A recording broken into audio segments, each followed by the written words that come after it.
بسم الله والحمد لله والصلاة والسلام على رسول الله. اللهم صل وسلم وزد وبارك عليك يا حبيبي يا رسول الله.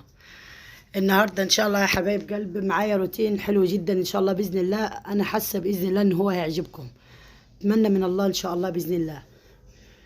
آه، أنا هنا كنت بخبز، يعني ما علينا خصم الخبيز، فأنا عايزة أتكلم كلام مهم جدا جدا وعايزاكم تسمعوه معايا في الفيديو، وبإذن الله إن شاء الله تحطوا لنا لايكات كده عشان الفيديو يرفع وربنا يكرمنا إن شاء الله ويرضينا بإذن الله. مبدئيا كده هو وعدها إن هو هيذلها، وعدها هيذلها، ووعدها إن مش هتلاقي لقمة العيش لحد ما تسيب عيالها وتمشي.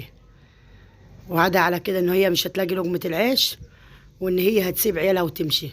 وانا ان شاء الله باذن الله برد عليه ان الرزق ده هو في ايدين ربنا مش في ايدين العبد ابدا، وان ربنا كريم. لما ربنا خلق الدوده ببطن الحجر بيرزقها، فما بالك من الانسان.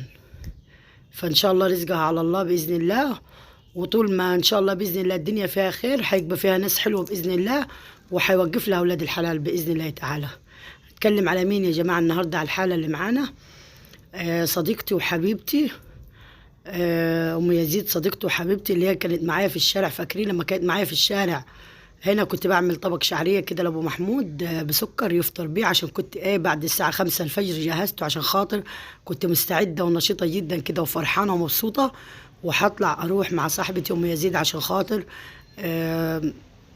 أقف معاها في الفكرة اللي فكرناها مع بعض، إن هي كيف تستغل وقتها وتنسى النكد وتنسى المشاكل وتنسى إن هي اتطلقت وتنسى إن هي اترمت بسبع عيال يعني، وهي التامنة 8 أفراد، وإن هي ما خدتش حقوق ولا أي حاجة خالص، وحاجات كتيرة راحت منها يعني.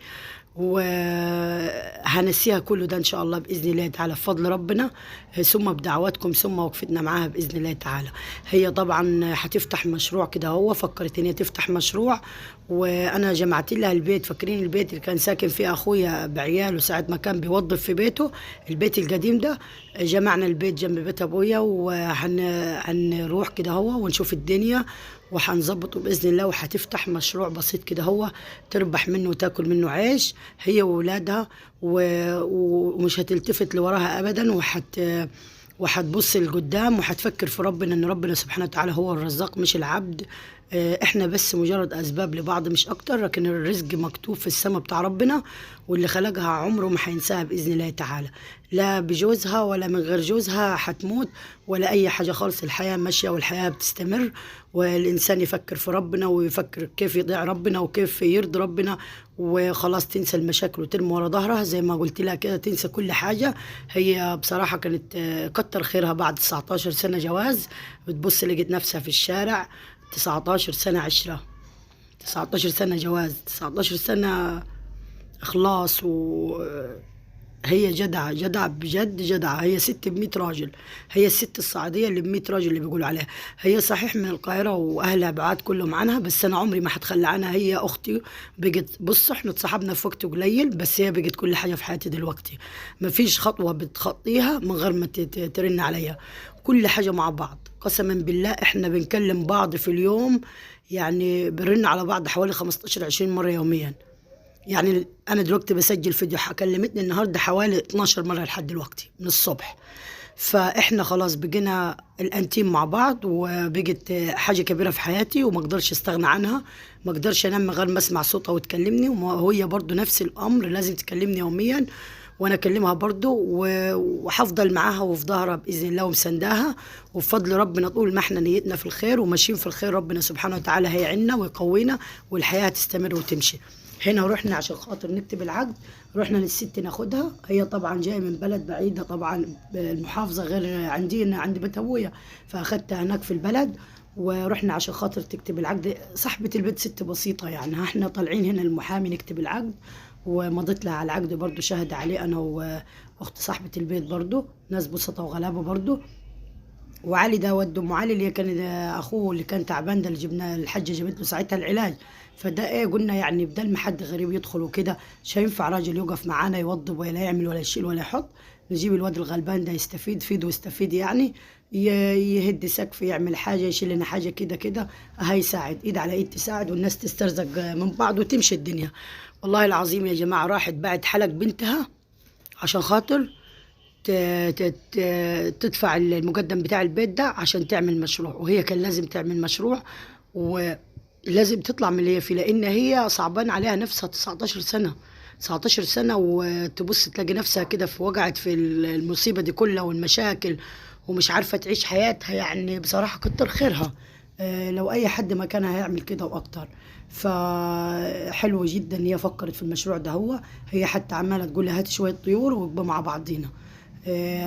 برضو ايه، هنعمل ان شاء الله باذن الله فيديوهات حلوه مع بعض. هننظف البيت كده، يعملوا سلم طين جوه البيت عشان تقدر تطلع على الدور التاني فوق.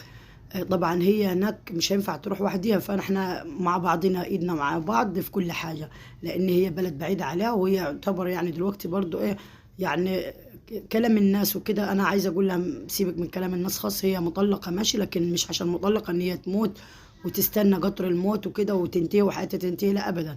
بالعكس هي كده بقت حرة طليقة، ان هي تاخد حريتها ان هي تعيش حياتها وتربي عيالها، بس مش تعيش حياتها طبعا انتوا فاهمين يعني فسح ولعب والكلام ده، لا هي هتبتدي مسؤولية الراجل خلاص اتخلت عنها، وكل واحد راح لحاله، وهو مش حابب يكمل خلاص هي هتكمل مع عيالها عشان خاطر عيالها.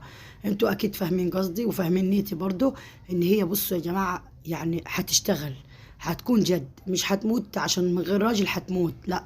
هي معاها 7 عيال، وحد اتقدم لها طبعا رفضت خالص، هي مش بتفكر اصلا في جواز ولا الكلام ده، لان معاها 7 عيال ما شاء الله تبارك الله ربنا يخلي. هتتجوز بمين وتخلي منين؟ هي عيالها هم حياتها، هم جوزها، هم اهلها، هم ابوها، وهم امها وكل حاجه.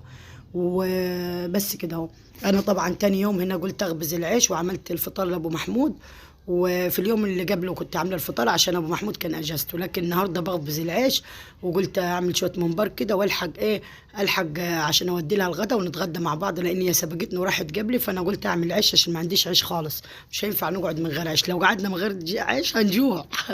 العيش غالي بره ومش هيأدي الغرض معانا خالص.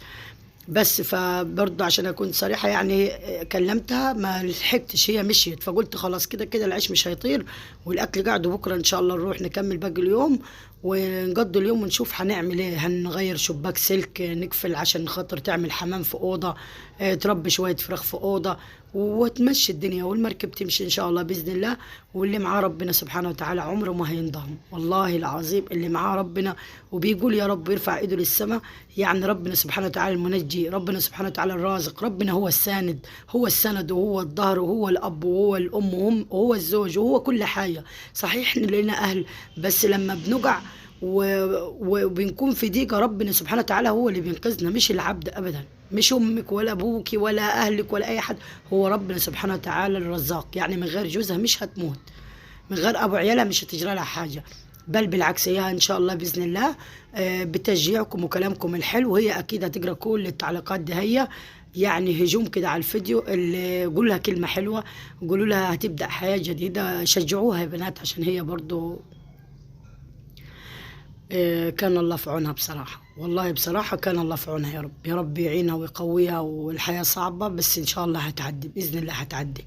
المركب بتمشي وما فيش حاجة بتوقف.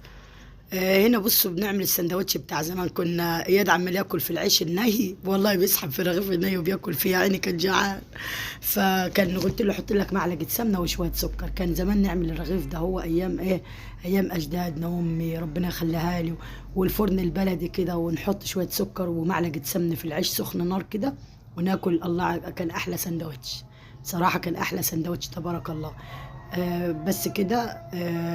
فأنا بصوا الله أكبر الله أعظم، أشهد أن لا إله إلا الله وأشهد أن سيدنا محمد رسول الله. أنا لو فصلت الفيديو يا جماعة أكيد المفروض أفصل عشان خاطر الأذان، بس لو فصلت الفيديو مش هيكمل معايا صوت، معرفش إيه السبب اللي بيخلي المونتاج يوقف معايا، والله مشكلة كبيرة عندي. فأنا هتكلم معاكم شوية وبرضه ممكن هسكت شوية برضه. تمام. هنا عملت العيش تبارك الله زي ما انتم شايفين. صحيح الطيور غليت جدا ورفعت، وكل حاجة رفعت معرفش ازاي. الله أكبر، الله أعظم، أشهد أن لا إله إلا الله وأشهد أن سيدنا محمد رسول الله. أشهد أن لا إله إلا الله وأشهد أن سيدنا محمد رسول الله. الله أكبر، الله أكبر، أشهد أن لا إله إلا الله وأشهد أن سيدنا محمد رسول الله.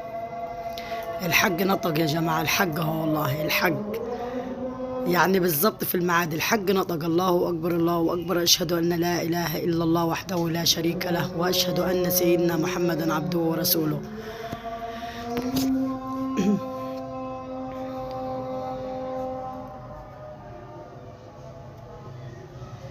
الله أكبر، الله أعظم، أشهد أن لا إله إلا الله ولا حول ولا قوة إلا بالله العلي العظيم. لا حول ولا قوة إلا بالله العلي العظيم. لا حول ولا قوة إلا بالله العلي العظيم. اتفضلوا معانا عيش سخن يا جماعة زي الفل العيشة وتبارك الله.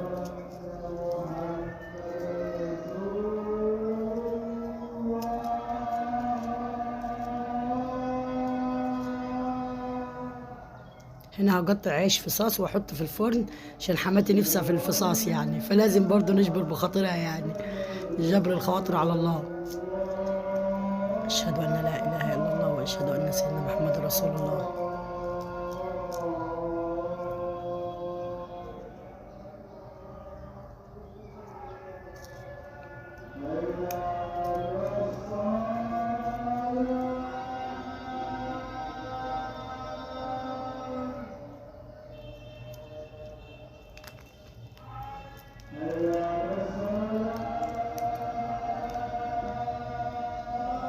أشهد أن لا إله إلا الله وأشهد أن سيدنا محمد رسول الله.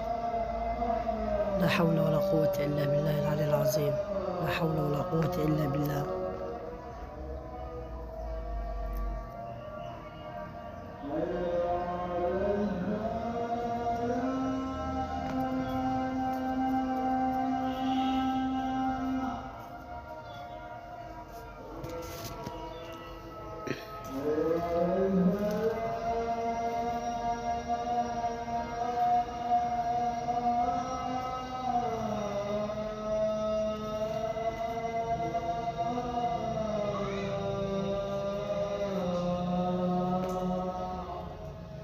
هنا جرجشت العيش في الفرن وسبته على نار هادية خالص عشان يتحمص.